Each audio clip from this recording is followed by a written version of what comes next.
आपको मैप्स भी दिखाता रहूँगा, तो प्लीज़ आप लोग पेशेंस के साथ सवालात भी कीजिएगा। मैं आपके सवालात के जवाब भी साथ साथ दूंगा और साथ साथ आपको मैप्स भी दिखाता रहूँगा। So here we go again. Okay, अब बात अगली ये है कि अब ये टाइफून मिसाइल सिस्टम क्या है, इसका काम क्या होता है और ये काम क्या क्या कौन कौन से ये टाइफून मिसाइल सिस्टम कौन कौन से काम करता है, मैं इस वीडियो में आपको बताऊंगा। इस बात को बड़े गौर से सुनिएगा। देखिए, जो टाइफून मिसाइल सिस्टम है ये बेसिकली एक long range precise cruise missile against land and occasionally sea targets के खिलाफ है। मिसाल के तौर पे नहीं, ये आईसीबीएम नहीं है, facts and around the world, ये आईसीबीएम नहीं है। आईसीबीएम जो होता है वो एक कॉन्टिनेंट से दूसरे कॉन्टिनेंट तक जाता है, ये आईसीबीएम नहीं है। मैं आपको बता रहा हूँ ये long range precise, more importantly ये जो है लॉन्ग रेंज प्रिसाइज जो टोमाहाक मिसाइल होता है उसको लेके जा सकता है ये। इसके अलावा जो है एक और मिसाइल है SM-6, उस मिसाइल को ये लेके जा सकता है। अब सुनिएगा ये काम करता क्या है। आप लोगों के मैसेज का बहुत बहुत शुक्रिया। मैं आपको समझाता हूँ दोबारा इस मिसाइल सिस्टम का काम क्या है, इसको समझिएगा दोबारा। मैं आपको दोबारा मैप दिखा रहा हूँ, ये आईसीबीएम नहीं है, याद रखिएगा। ओके, एनीवेज, अब बेसिकली मिसाल के तौर पे चाइना जो है वो टाइफून मिसाइल सिस्टम जब यहाँ पे नस्ब करेगा, टाइफून मिसाइल सिस्टम के दो काम हैं। पहला काम है टाइफून मिसाइल सिस्टम का कि टाइफून मिसाइल सिस्टम जो है ये बेसिकली एक मिसाइल सिस्टम है, ये खुद मिसाइल नहीं है, याद रखिएगा, ये खुद मिसाइल नहीं है, ये एक मिसाइल सिस्टम है। टाइफून मिसाइल जो होता है वो टोमाहाक क्रूज मिसाइल और एक और मिसाइल है उस मिसाइल को लेकर जाता है। मैं आपको इसके बारे में बता देता हूँ, इसको देखिएगा, समझिएगा कोशिश का। जो टाइफून मिसाइल सिस्टम है वो जो अपने साथ जो है मोर इंपॉर्टेंट टोमाहाक क्रूज मिसाइल को लेकर जाने की कैपेबिलिटी रखता है और SM-6 मिसाइल को लेकर जाने की कैपेबिलिटी रखता है। इसको आप सुनने की कोशिश कीजिएगा। अब टोमाहाक मिसाइल कौन सा है और SM-6 मिसाइल कौन सा है, इसके बारे में मैं आपको बताता हूँ। जो टोमाहाक मिसाइल है बेसिकली ये एक long range precision cruise strike against land and sea target को अटैक करता है और मोर इंपॉर्टेंटली जो इसकी रेंज है अभी तक हमारे सामने आई है वो 1600 किलोमीटर की रेंज है। अब मैं आपको बताता हूं कि टोमाहाक क्रूज मिसाइल क्यों इतना इंपॉर्टेंट है, इसको समझने की कोशिश कीजिएगा। मैं आपको मैप दिखा रहा हूं। देखिए, जो टोमाहाक क्रूज मिसाइल है मिसाल के तौर पे जापान ने अपना टाइफून मिसाइल सिस्टम यहाँ पे लगा दिया, नस्ब कर दिया। अब इस मिसाइल सिस्टम के अंदर टोमाहाक क्रूज मिसाइल भी लग गया है, ठीक है। अब टोमाहाक क्रूज मिसाइल जो है वो एक क्रूज मिसाइल है। आप लोगों को मैंने ऑलरेडी बताया कि क्रूज मिसाइल क्या होता है। क्रूज मिसाइल जो होता है वो बेसिकली 10,000 फुट के नीचे जो मिसाइल चलते हैं उसको क्रूज मिसाइल कहते हैं। मैं आपको दोबारा समझाने की कोशिश करता हूं कि क्रूज मिसाइल होता क्या है ताकि आपको अंडरस्टैंडिंग हो। देखिए, 3 तरह की लेयर्स होती हैं, एक लो एल्टीट्यूड लेयर होती है, एक मीडियम एल्टीट्यूड लेयर होती है और एक हाई एल्टीट्यूड लेयर्स होती हैं। ये 3 तरह की लेयर्स होती हैं। मैं आपको अगली वीडियो में जो है वो मैप से भी चीज़ों को दिखाऊंगा, लेकिन अभी समझिएगा। जो लोअर एल्टीट्यूड लेयर होती है वो होती है जीरो, जमीन से लेकर 10,000 फीट के फासले तक जितना भी इलाका होता है इसको आप लो लेयर एल्टीट्यूड कहते हैं, लो अर्थ एल्टीट्यूड कहते हैं। अब जीरो से जो 10,000 फिट का जो फासला है, यहाँ इस फासले के अंदर जो है मोर प्रोबेबली जो क्रूज मिसाइल्स हैं वो चलते हैं और जो इंटरकॉन्टिनेंटल बैलिस्टिक मिसाइल्स होते हैं वो 50,000 फीट से ऊपर चलते हैं। तो ये जो ज़मीन से लेकर जो 10,000 फीट का जो फासला है, इस फासले को कहते हैं लो एरिया एल्टीट्यूड। तो ये लो एरिया एल्टीट्यूड वाले क्रूज मिसाइल्स होती हैं जिनको पकड़ना इतना आसान नहीं होता। तो ये जो मैंने अभी आपको नक्शा दिखाया, इस नक्शे की मदद से जो टाइफून मिसाइल सिस्टम्स हैं, ये टाइफून मिसाइल सिस्टम्स आने वाले टाइम पे चाइना मेनलैंड और नॉर्थ कोरिया के मेनलैंड को थ्रेट कर सकते हैं। मैं आपको दोबारा मैप दिखाता हूं, उसको देखने की कोशिश कीजिएगा। अब बात को समझने की बड़ी भरपूर कोशिश कीजिए जो मैं आपको बता रहा हूं। देखिए, अब मिसाल के तौर पे जापान में चाइना ने अपने जो है नए टाइफून जो है वो मिसाइल सिस्टम जो है वो लगा दिए हैं। अब इसको समझिएगा।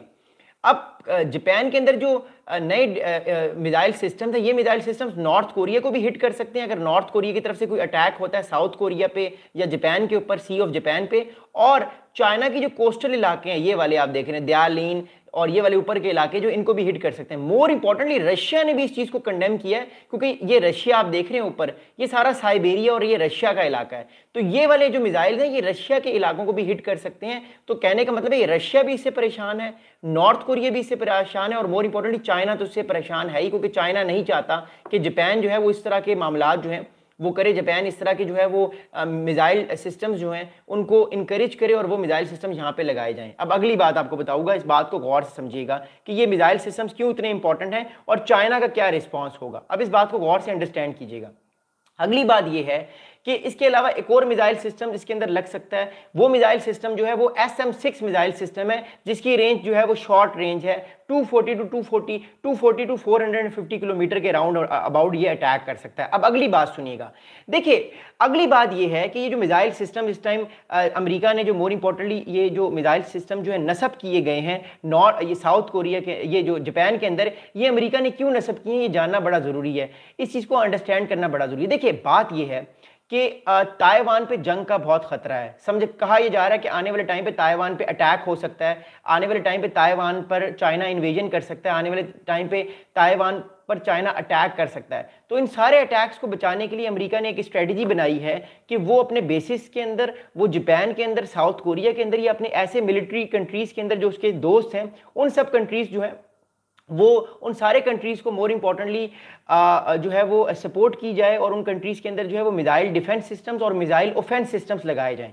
अभी जो मिसाइल सिस्टम लगाया गया है ये डिफेंस नहीं है, ये ऑफेंस है, क्योंकि टाइफून मिसाइल सिस्टम जो है ये टोमाहाक क्रूज मिसाइल को भी लेकर जा सकता है, जिसकी कैपेबिलिटी 1600 किलोमीटर है, यानी ये डीप इनसाइड चाइना को हिट कर सकता है। ये आने वाले टाइम पे जो है ये मोर इम्पोर्टेंटली ये नॉर्थ कोरिया को हिट कर सकता है, ये और उन जगहों के हिट कर सकता है जहां से चाइना के आने का, चाइना के अटैक करने के चांसेस हैं, जिसे चाइना जो है वो वर्नेबिलिटी करार दे सकता है। मोर इंपॉर्टेंटली ये नॉर्थ कोरिया को भी हिट कर सकता है, क्योंकि आपको पता है कि नॉर्थ कोरिया और जापान के मामला ठीक नहीं रहते, बार बार नॉर्थ कोरिया प्रोवोक करता है साउथ कोरिया को और जापान को कि वो उन पर अटैक कर देगा। तो बेसिकली अमेरिका चाहता है कि वो अपने अलायंस को जो है वो आने वाले टाइम पे इतना ज़्यादा ताकतवर कर ले कि कल को अगर चाइना या नॉर्थ कोरिया या इवन रशिया भी अटैक करते हैं तो वो उनको भरपूर जवाब दें। अगली बात आपको बताऊंगा, समझिएगा। अगली बात यह है कि इससे ये जो मिसाइल है टाइफून मिसाइल सिस्टम है, इसकी क्या कैपेबिलिटीज़ हैं इसको समझिएगा, मैं आपको फिर मैप्स भी दिखाता हूं। देखिए टाइफून जो मिसाइल सिस्टम की कैपेबिलिटीज़ ये हैं कि it is a land based weapon capable of firing the Stranded Missile 6 and the Tomahawk cruise missile that can hit targets on China eastern coast was delivered last month to the US Marine Corps base in Japan। अब इस बात को समझिएगा, मैं आपको ये चीज़ दिखाता हूँ, क्योंकि मैप्स दिखाना बड़ा ज़रूरी है। जब तक हम मैप्स को नहीं देखेंगे हम उस चीज़ को समझ नहीं पा सकते। अब इस बात को समझने की कोशिश कीजिए कि जापान को इस टाइम कौन कौन से थ्रेट्स हैं। ओके, मैं आपको दिखा रहा हूँ, इसको अंडरस्टैंड कीजिएगा खास तौर पे। ओके, अब बात ये है अमेरिका ने जापान को जो है मोर इम्पोर्टेंटली अमेरिका ने जापान को जो है वो टाइफून मिसाइल सिस्टम्स दे दिए गए हैं। अब जापान को जो थ्रेट है वो एक तो नॉर्थ कोरिया से थ्रेट है, ये नॉर्थ कोरिया, और ये चाइना से थ्रेट है। मिसाल के तौर पे कल को अगर चाइना नीचे ताइवान पे हमला करता है या अमेरिका के किसी और बेस पे हमला करता है तो जापान की तरफ से फौरन से अटैक होगा इस इलाके पे। ये चाइना की ईस्टर्न कोस्ट है, ये वाला सारा इलाका ये चाइना की ईस्टर्न कोस्ट है। शंघाई देख लीजिए, जियान देख लीजिए, दायलिन, ये सारा जो इलाका आप लोग देख रहे हैं ना चाइना का, ये चाइना की सारी ईस्टर्न कोस्ट है। तो जापान यहां से अटैक कर सकता है अपने टोमाहाक क्रूज मिसाइल से। मैं टोमाहाक क्रूज मिसाइल इसलिए कह रहा हूं क्योंकि टोमाहाक क्रूज मिसाइल यहां तक पहुंच सकते हैं। दूसरा जो मिसाइल है उसकी रेंज जरा कम है, तो चाइना की टोमाहाक मिसाइल जो हैं वो इन रीजन्स पे पहुंच सकते हैं, जो रीजन्स अटैक्स कर सकते हैं, जो रीजन आने वाले टाइम पे वर्नेबल हो सकते हैं अगर चाइना अटैक करता है। अब एक और भी बात समझिएगा, इसमें नॉर्थ कोरिया भी बड़ा इंपॉर्टेंट है, नॉर्थ कोरिया का भी रोल बड़ा इंपॉर्टेंट है, इसलिए नॉर्थ कोरिया भी बड़ा इसमें वैलिड रोल प्ले कर सकता है। That's why I am saying कि नॉर्थ कोरिया ऊपर रशिया और जो चाइना है वो इस चीज़ से बड़े कंप्रोमाइज़ हो सकते हैं, नाराज़ हो सकते हैं, लेकिन फॉर जापान वो ये कोशिश करेगा कि अपनी कैपेबिलिटीज़ को और बढ़ाए। और ये जो मिसाइल सिस्टम है ये हमें आज न्यूज़ हमें कल रात को मिली है, लेकिन ये 1 महीने पहले ये टाइफून जो है मिसाइल सिस्टम जो है ये ऑलरेडी 1 महीने पहले जापान में पहुंच चुके थे, और चाइना को भी ये बात ऑलरेडी इंटेलिजेंस जराए ने बता दी थी कि टाइफून जो है वो जापान में पहुंच चुके। तो आप जरा गौर से देखिए, अगली बात आपको बताऊंगा, बड़े गौर से सुनिएगा, क्योंकि इसमें रशिया क्यों इतना इंपॉर्टेंट है वो भी मैं आपको बताऊंगा।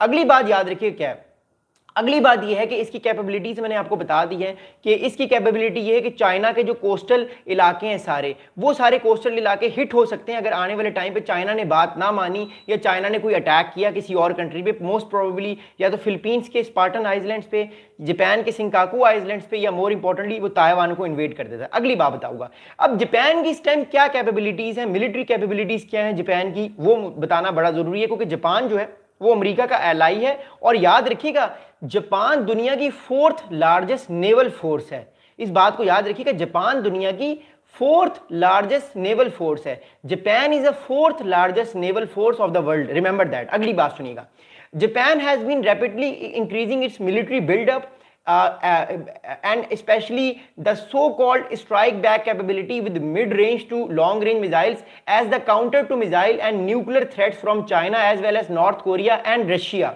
अब सुनिएगा बात, जापान को इस टाइम सिर्फ चाइना से थ्रेट नहीं है, जापान को जो है मोर इंपॉर्टेंटली नॉर्थ कोरिया से भी थ्रेट है और रशिया भी से भी थ्रेट है। मैं आपको दोबारा मैप दिखाता हूं, मैं मैप आपको इसलिए बार बार दिखा रहा हूं ताकि आप ये चीजें रट जाएं, कल को आप जब एग्जाम्स देने जाएंगे तो आपको कोई प्रॉब्लम ना हो। अभी आप जापान देख रहे हैं, ठीक है, जापान को इस टाइम किस चीज के थ्रेट है, रशिया से थ्रेट है जापान को, चाइना से थ्रेट है जापान को और नॉर्थ कोरिया, ये नीचे साउथ कोरिया, ये हल्का सा कलर है आपको नजर नहीं आएगा, ये ऊपर नॉर्थ कोरिया।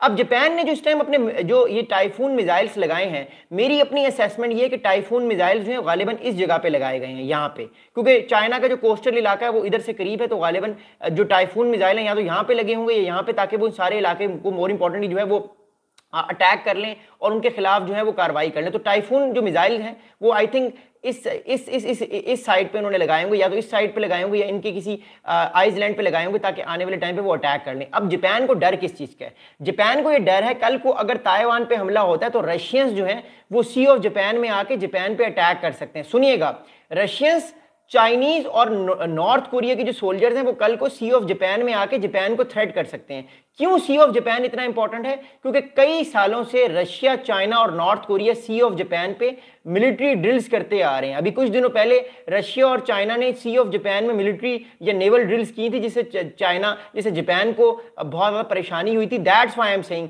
कि सी ऑफ जापान भी आने वाले टाइम पे बहुत क्रिटिकली इंपॉर्टेंट होगा, क्योंकि जापान जो है उसको ये डर है कि रशिया और चाइना आने वाले टाइम पे सी ऑफ जापान पे भी किसी तरह की जो है यलगार कर सकते हैं और अटैक करके जो चाइना के, जापान के जितने भी मिलिट्री एसेट्स हैं उनको जो है वो खराब कर सकते हैं, उनको तबाह कर सकते हैं। अगली बात बताऊंगा, अगली बात ये है कि जापान जो है वो